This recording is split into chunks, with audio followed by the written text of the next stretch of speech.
අයිබෝවන්. අද අපි කතා කරන්න යන්නේ හරිම රසවත්. ඒ වගේම ටිකක් අභිරහස් මාතෘකාවක් ගැන. අපි අවුරුදු 2000ක් අහුර ගිහින් ලෝක ප්‍රසිද්ධ කතාවකුයි විද්‍යාවයි එකට හමු වෙන තැනක් හොයාගෙන යමු. ඒ තමයි බෙත්ලෙහෙමේ තාරකාවේ අභිරහස. ඉතින් ඇත්තටම මොකක්ද මේ බෙත්ලෙහෙමේ තාරකාව කියන්නේ? ඒක තමයි මේ ඉදිරිපත් කිරීමේ ප්‍රධාන ප්‍රශ්නය. නැගෙනහිරින් ආපු පඬිවරුන්ට මඟ පෙන්වුවා කියන ඒ ආකාශ වස්තුව ගැන නූතන තාරකා විද්‍යාවට මොන වගේ පැහැදිලි කිරීමක් දෙන්න පුළුවන්ද? අපි හොයලා බලමු. හොඳයි. මේ තමයි අපේ ගමන් මාර්ගය. මුලින්ම අපි බෙත්ලෙහෙමේ තාරකාව ගැන කතාව මතක් කරගමු. ඊට පස්සේ අපි ප්‍රධාන සැකකරුවන් 3 දෙනෙක් ගැන විමර්ශනය කරනවා. ඒ තමයි වල්ගතරුව, සුපර්නෝවාව සහ මහා ග්‍රහ සංයෝගය. අන්තිමට අපි මේ විශ්වීය අභිරහසට විසඳුමක් හොයන්න උත්සාහ කරමු. හරි. එහෙනම් අපි අපේ විමර්ශනය පටන් ගමු නේද? කතාවේ හරය තමයි මේක. නැගෙනහිරින් ආපු පඬිවරු අලුත උපන් රජ කෙනෙක්ව හොයාගෙන බෙත්ලෙහෙමට යන්න අහසේ තිබුණු විශේෂ තාරකාවක් පස්සේ ගියා කියන එක.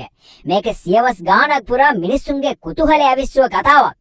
ඒත් මෙන්න මෙතන තමයි විද්‍යාත්මක ප්‍රශ්නය මතුවෙන්නේ. ගමන් කරන්න, මඟ පෙන්වන, ඊට පස්සේ එක නිශ්චිත තැනක උඩ නතර වෙන තාරකාවක්. සාමාන්‍ය තාරකාවක් කොහොම හැසිරෙන්නේ නැහැ නේද? එහෙනම් ඒක ඇත්තටම මොකක් වෙන්න පුළුවන්ද? හරි. අපේ පළවෙනි සැකකරු වල්ගතරුව. මේක තමයි ගොඩක් අය ඊතන චිත්‍රවල පවා නිතරම දකින පැහැදිලි කිරීම. අපි බලමු මේක කොච්චර දුරට ගැලපෙනවද කියලා.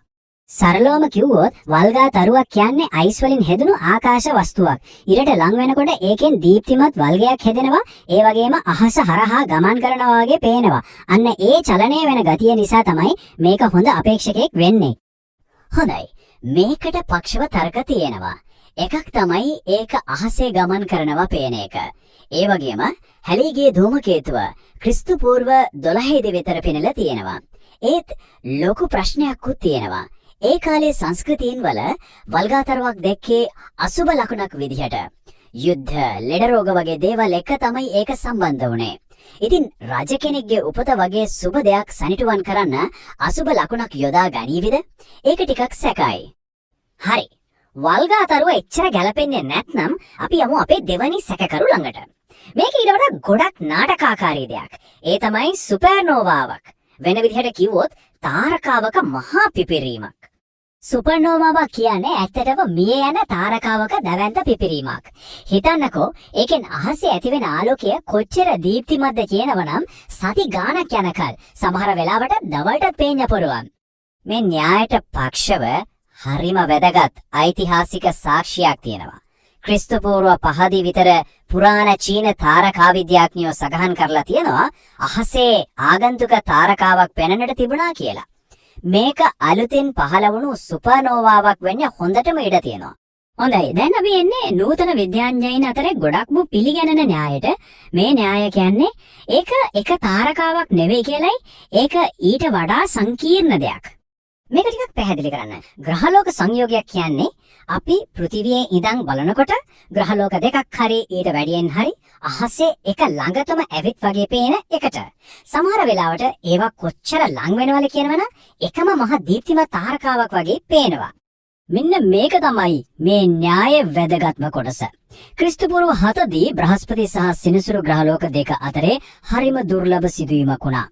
මුලින්ම ඒ දෙක අහසෙන් ලං වෙලා එකම දීප්තිමත් තාරකාවක් වගේ පෙනුණා. ඊට පස්සේ හිමින් වෙන් වුණා. පුදුම දේ තමයි මේ සිදුවීම මාස කිහිපයක් ඇතුළත එකපාරක් නෙවෙයි දෙපාරක් තුන් පාරක්ම සිද්ධ වුණා. ඉතින් හිතන්න දිග ගමනක් යන අයට මේ වගේ නැවත නැවතත් පේන චලනය වෙන සංඥාවක් කොයිතරම් හොඳ මඟ පෙන්වීමක් වෙන්න ඇද්ද? ඉතින් ඇයි මේකේ පඬිවරුන්ට මෙච්චර වැදගත් උනේ? මොකද ඒ කාලේ ජ්‍යොතිෂයට අනුව බ්‍රහස්පති කියන්නේ රජුන්ගේ ග්‍රහයා. සෙනසුරු ග්‍රහයා පුරාණ අනාවැකිය එක්ක සම්බන්ධ වෙලා තිබුණා. ඉතින් මේ ග්‍රහලෝක දෙක එකට එකතු වෙනවා කියන්නේ ඒගොල්ලන්ට අනුව හරිම බලවත් ප්‍රධාන රාජකීය සිදුවීමක සංඥාවක්.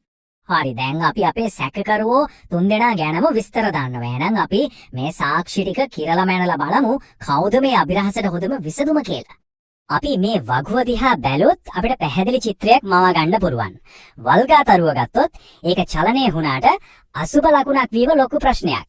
සුපර්නෝවාව ගත්තම ඒක දීප්තිමත් චීන වාර්තාවක් තියෙනවා. ඒත් ඒක එක තැනක නතර වෙලා තියෙන්නේ. ඒකෙන් මඟ පෙන්වන්න බෑ. හැබැයි ග්‍රහ සංයෝගයේ ගත්තම ඒක එක වස්තුවක් නොවුනට මාස ගාණක් පුරා සිදුවුණු සිදුවීමක් වීම ඒකේ තිබුණු ප්‍රබල සංකේතාත්මක අර්ථය මේ හැමදේම එක්ක ඒක ප්‍රබලම අපේක්ෂකයා බවට පත් වෙනවා. ඉතින් මේ හැමදේම එක්ක බැලුවම අද තියෙන ප්‍රබලම විද්‍යාත්මක මතය තමයි බෙත්ලෙහෙමේ තාරකාව කියන්නේ ක්‍රිස්තු පූර්ව 7 දී සිදු වූ බ්‍රහස්පති සහ සෙනසුරු ග්‍රහලෝකවල ත්‍රිත්ව සංයෝගය කියන එක. මේ න්‍යාය මෙච්චර බලවත් වෙන්න හේතුව ඒක එකපාරක් පෙනිලා නැති වෙන ආලෝකයක් විතරක් නොවීමයි. ඒක හරියට මාස ගාණක් පුරා ආහසේ දිගහැරෙන ආකාශ වස්තුන්ගේ කතාවක් වගේ. දිගු ගමනක් යන්න ඊට වඩා හොඳ මඟ පෙන්වීමක් තවත් නැහැ. හොඳයි. අවසාන වශයෙන් සිතන්නට යමක් ඉතිරි කරලා යන්නම්. යම් සිදුවීමකට විද්‍යාත්මක පැහැදිලි කිරීමක් ලැබුණා කියලා ඒහා බැඳුණු කතාවක තියෙන බලය ඒකේ අරුත අඩු වෙනවද නැත්නම් ඒකට තවත් ගැඹුරු නව මානයක් එකතු වෙනවද? විද්‍යාවයි විශ්වාසයයි අතර තියෙන මේ අපූර්ව සම්බන්ධය ගැන මතක් සිතා බලන්න.